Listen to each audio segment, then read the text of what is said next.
Welcome into 5 Wide Fantasy. Today's video, we're running through week 3 of the NFL slate on OwnersBox. If you guys are new to the channel, haven't checked out this video before, go sign up at OwnersBox. You get a $500 deposit match, a $10 free entry into this DFS contest we're running through today, as well as a $10 free entry into our new game called Lightning Lineups. If you haven't checked that out, you absolutely should. But again, we're looking at some players that you really need to be starting this week in your season-long leagues, and as a result, we're also targeting them here on OwnersBox into the 50K Sunday Smash contest for Sunday only contest. So super flex format, we're looking at 2 QBs. We're trying to stack those QBs.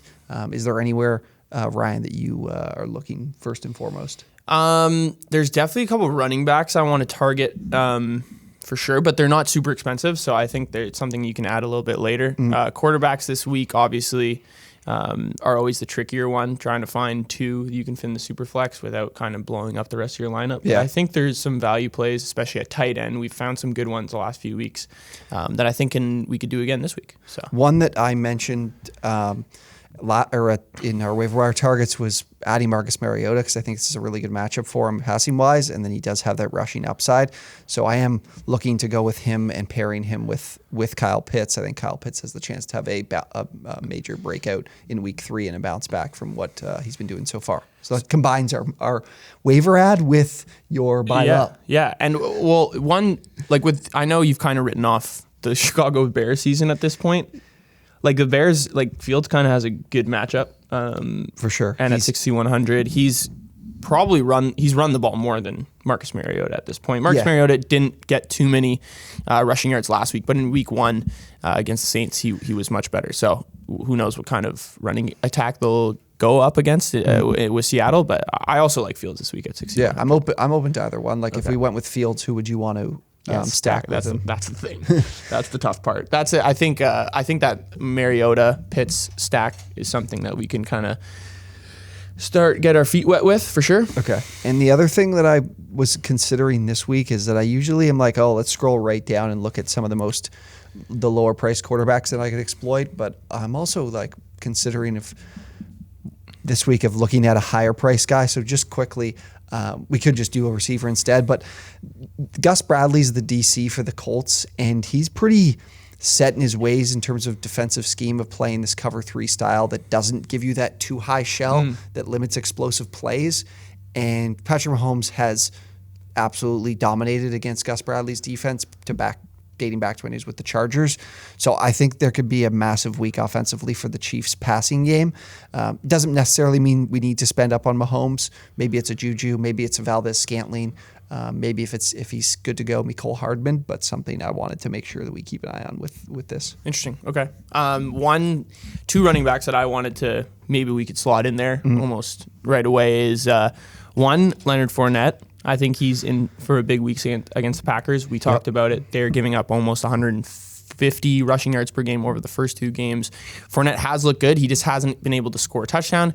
And if you guys haven't seen on Twitter, he said, fantasy owners, don't worry, touchdowns are coming soon. So you got to believe the guy when he says he's going to score a touchdown against his Packers matchup. It seems like it's kind of getting there. Unless it's Keenan Allen, he says to start him, and then he doesn't really play. That's also a point. You got to listen to certain players. This one is a healthy player. Yeah, this is a healthy player. And then the other one is Damien Pierce, who I think we saw his volume in the running game really increase last week. Rex Burkhead didn't have a single carry in the second half of that game against the Broncos, and now he goes up against a Bears defense that has been absolutely just destroyed by the run over the first 2 weeks. We saw Aaron Jones and A.J. Dillon do really well. Damien Pierce, yes, Rex Burkhead is the receiving back, but Damien Pierce has the ability to catch the ball in the backfield as well. So that's where Aaron Jones kind of had his fantasy efficiency in that game against the Bears. And then in week 1, kind of a little bit of a write-off because the weather was so bad against the Niners. But I think Pierce is a great price, and he's at 4,800, I believe. Yeah, he's a good price this week. The other one I wanted to quickly bring up while I'm scrolling through it is Ramondre Stevenson's at 4,500.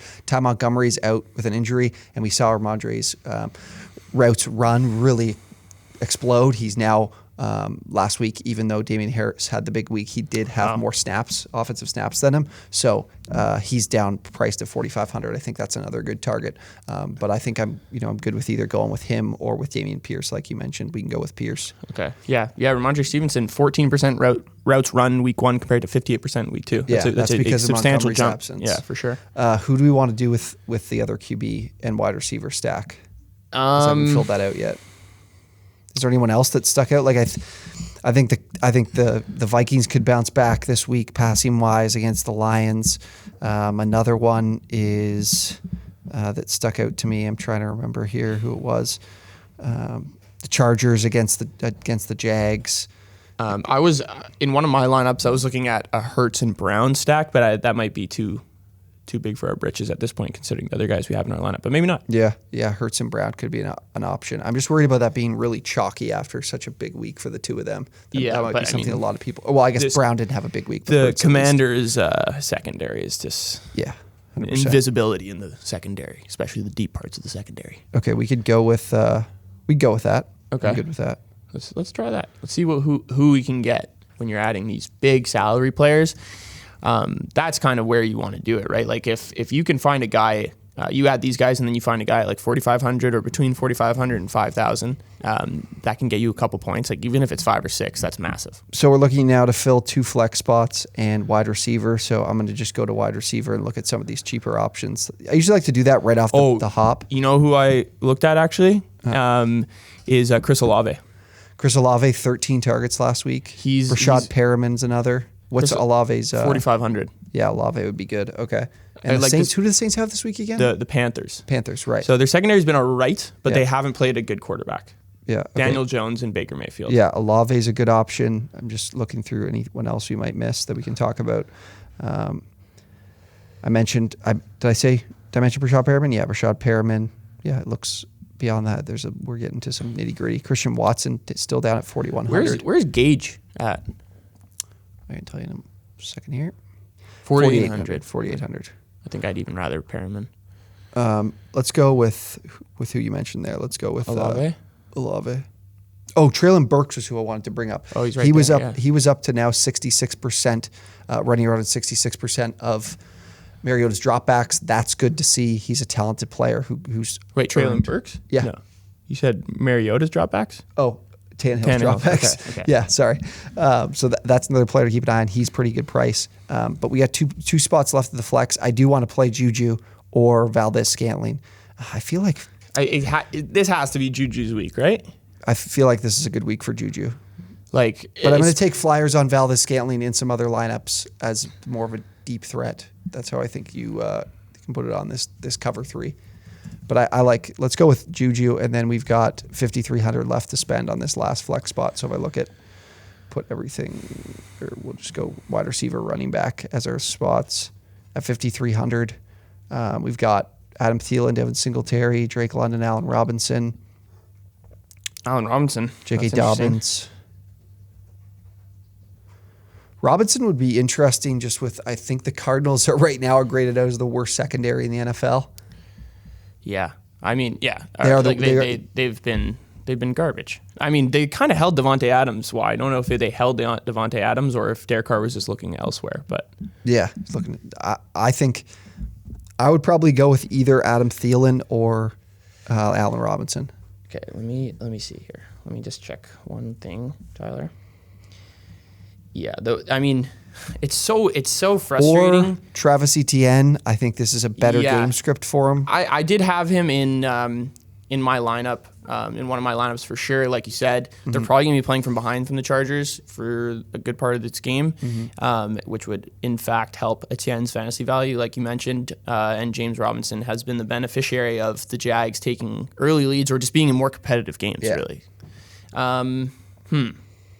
What's your pick out of these 3?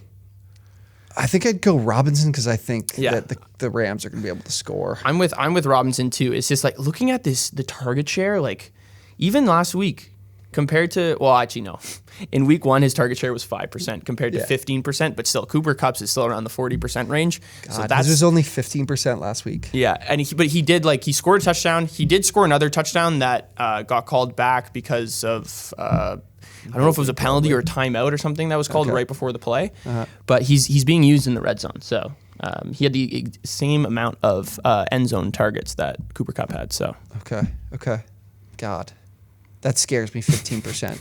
Because I do think that ETN could have a good week if they're in that trail, if they're trailing more often, and then he's still going to get a few rushing attempts. The Chargers run D. No, let's go with your guy. Let's go with your guy, Travis Etienne. You want to go Etienne? Yeah, come on. We got to back our guys that we've been boosting in the offseason. And it's Travis Etienne's turn to have his big first NFL game. Okay, here we go. Mariota, Pitts stack, Hurts, Jalen Hurts, AJ Brown stack. We've added Chris Olave, who has seen significant target volume through 2 weeks, just hasn't really had that big week. Juju against a Colts D that Gus Bradley, DC for the Colts, has been suspect against the Chiefs in previous games, mostly with the Chargers and as well with the Raiders.